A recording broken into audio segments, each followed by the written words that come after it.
शिव महापुराण की कथा को दिव्यता प्रदान करी। शिव कथा कहती है भगवान देवादिदेव महादेव का चरित्र वर्णन करता है।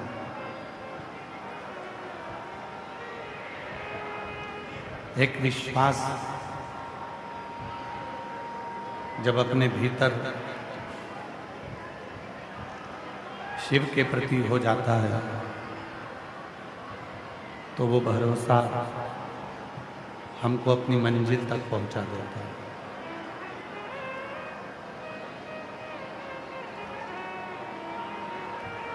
इस कलिकाल में सबसे ज्यादा यदि कुछ जरूरी है तो वो ईश्वर पर भरोसा जरूरी है। कारण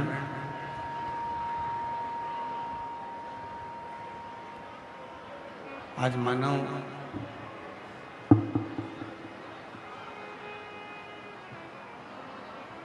ऐसे लोगों पर भरोसा कर लेता है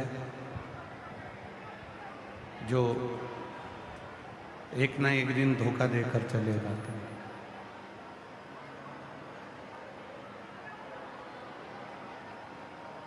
परिवार पर भरोसा करा, वो भरोसा टूटा। आवाज नहीं आ रही है बीच ग्राउंड में। एलईडी नहीं चल रही है क्या? एलईडी तो चल रही है, साउंड नहीं। आवाज नहीं आ रही है कि एलईडी नहीं चल रही है?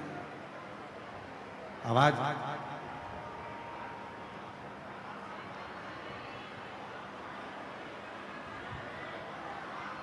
एलईडी के कि आवाज का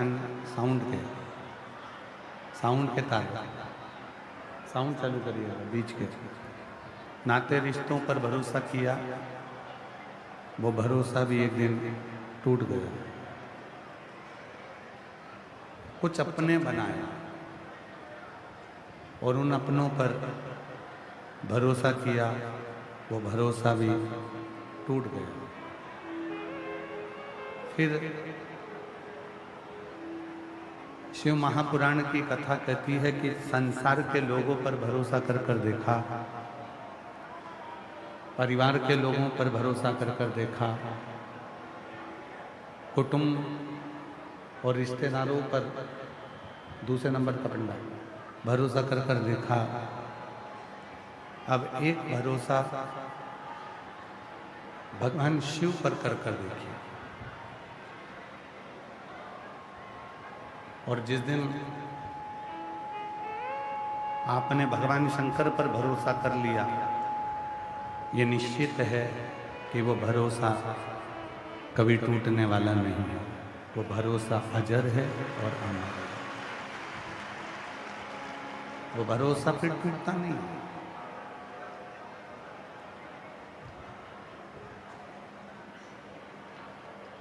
तेरी कृपा बिना ना हिले एक भी अणु, लेते हैं श्वास तेरी कृपा से तनु।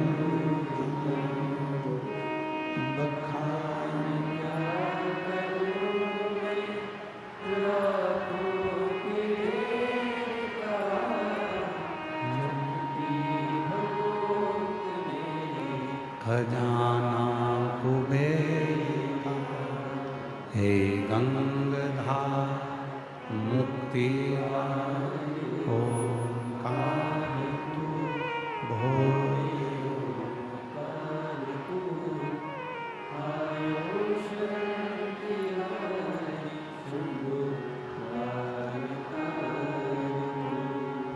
सब पर भरोसा कर कर देखा। एक भरोसा शिव पर कर कर देखा। नातों पर भरोसा कर कर देखा, रिश्तों पर भरोसा कर कर देखा, कुटुंब पर भरोसा कर कर देखा, सारे संबंधों से भरोसा कर कर देखा। अब शिव पुराण कहती है कि तुम्हारा एक भरोसा शिव पर करो। और जब तुम्हारा एक भरोसा भगवान देवाधिदेव महादेव पर होगा तो वो भरोसा तुम्हारा ये जन्म भी संवार देगा और तुम्हारा वो जन्म भी संवार देगा जिस जन्म को तुम लेने वाले। केवल वही भरोसा, वही विश्वास।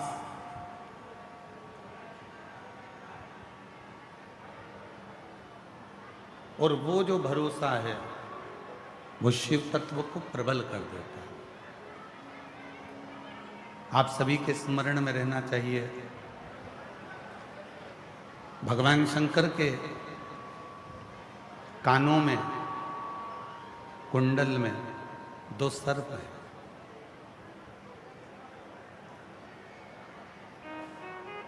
भगवान शंकर के कान के कुंडल में दो सर्प हैं।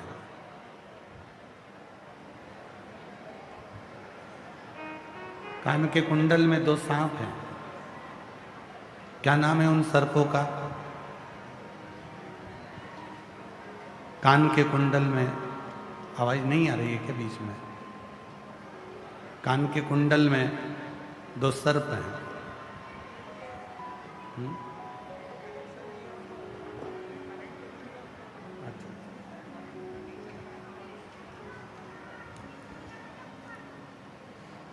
भगवान शिव के कान के कुंडल में दो सर्प हैं। दोनों सर्पों का नाम आपके स्मरण में रहना चाहिए। क्यों? ये दोनों जो सर्प हैं ऐसे सर्प हैं जो जगह जगह से हताश होकर, सब जगह से जब परेशान हो गए, हताश हो गए, जब कोई मंजिल उनको मिली नहीं, जब कोई मंजिल उनको सूझी नहीं, जब कोई मंजिल उनके सामने आई नहीं, तो उन्होंने तुमरुका जी के कहने पर भगवान शिव की साधना करना प्रारंभ कर, भगवान शंकर की आराधना करना प्रारंभ करी, भगवान शिव की साधना करना प्रारंभ करी, शिव की आराधना करना प्रारंभ करी। ये दोनों जो कुंडल हैं भगवान शंकर के गले में पड़े हुए, ये दोनों जो सर्प हैं, ये कोई साधारण नहीं।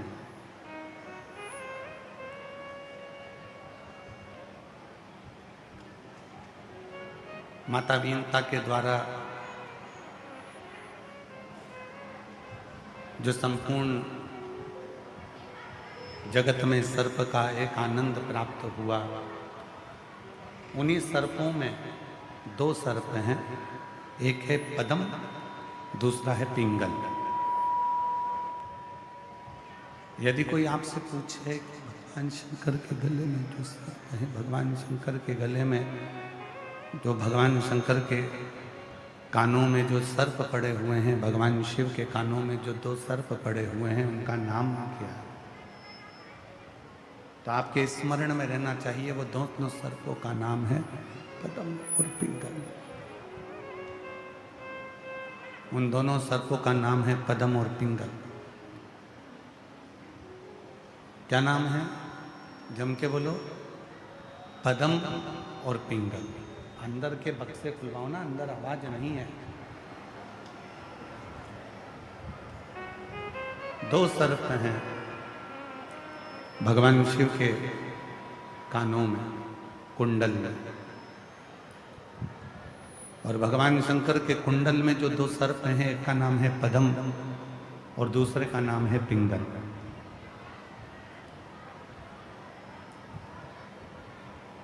ये दोनों ऐसे सर्प हैं जो हताश हो गए थे, हर तरह से अपनी मंजिल तक नहीं पहुंच पा रहे थे और बड़े दुखी हो गए थे। दुखी भी हुए तो किससे?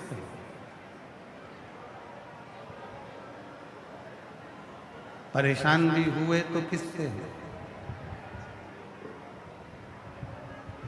अपनों से। और ध्यान देना, शिव महापुराण की कथा कहती है कि दुनिया से लड़ना सरल है पर अपनों से लड़ना कठिन है। भगवान शंकर की कथा कहती है कि दुनिया को राजी करना सरल है पर अपनों को राजी करना कठिन है। शिव महापुराण की कथा कहती है कि दुनिया को संतुष्ट करोगे कर लोगे, पर अपनों को संतुष्ट करना बहुत कठिन।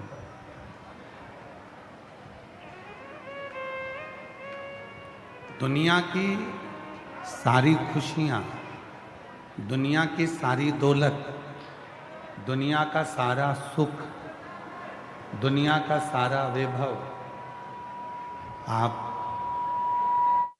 लाकर, दुनिया का सारा सुख, सारा वैभव, सारा संपदा, सारा धन लाकर आप, दुनिया का सारा वैभव लाकर आप घर के लोगों को, परिवार के लोगों को, रिश्तेदारों को, नातेदारों को, कुटुंबियों को, सबको दे दीजिए। पर वो दुनिया का सारा वैभव, दुनिया का सारा सुख लाकर आप दे दीजिए, पर वो घर के लोग संतुष्ट हो जाएं, ये बहुत बड़ी बात।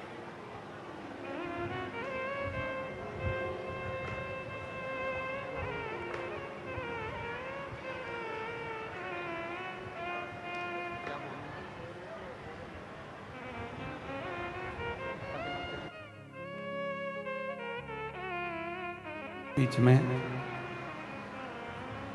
दिल्ली से ही परम संत भगवतमय स्वरूप श्री काली को संतुष्ट किया जा सकता है, पर अपनों को संतुष्ट करना कठिन हो जाता है। शिव जी के कानों में पड़े हुए ये दो जो सर्प हैं, पद्म और पिंगल, ये दोनों सर्प ऐसे सर्प हैं जो अपने ही अपनों से कष्ट भोगा है। जी, भाइयों ने कष्ट दिया, परिवार ने कष्ट दिया, नातों ने कष्ट दिया, रिश्तों ने कष्ट दिया, यहाँ तक पद्म और पिंगल ये दो सर्प एक ऐसे हैं जिनको परिवार के लोगों ने ले जाकर एक अग्नि के अंदर भी छोड़ दिया।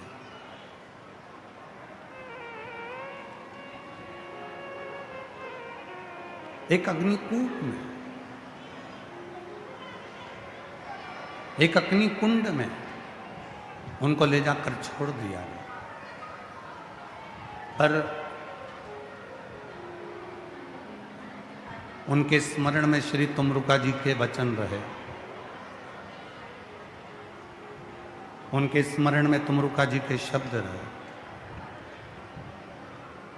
और तुमरुका जी के वचन उनके स्मरण में रहे, क्योंकि तुमरुका जी ने कह दिया था एक बार कि जिंदगी में, और ये तुमरुका जी के वचन हर एक व्यक्ति के स्मरण में रहना चाहिए, जिंदगी में हर जगह से जब टूट जाओ, जब कोई तुम्हारा साथ ना दे, कोई तुमको साथ ना निभाए, चाहे पराए हों चाहे घर के हों, तुमरुका जी के वचन, वो दोनों सर्प पद्म और पिंगल जो शिव जी के कानों में कुंडल के रूप में विराजमान है, तुमरुका जी के वचन उनके स्मरण में आ गए जब उनको ले जाकर अग्नि के कुंड में पटका। जलती हुई अग्नि के नजदीक में ले जाकर जब उनको छोड़ा तो उनके स्मरण में तुमरुका जी के वचन आ गए कि जब परिवार, नाते, रिश्ते, कुटुंब, कबीले, ये सब हर तरह से जब तुमको तोड़ दें, तब उस समय पर केवल एक जगह ऐसी है, किसी भी पंच वृक्ष की छांव, सुख का अनुभव करा देते हैं। पहला है बट वृक्ष, दूसरा है बेलपत्री का वृक्ष, तीसरा है आंवले का वृक्ष, चौथा है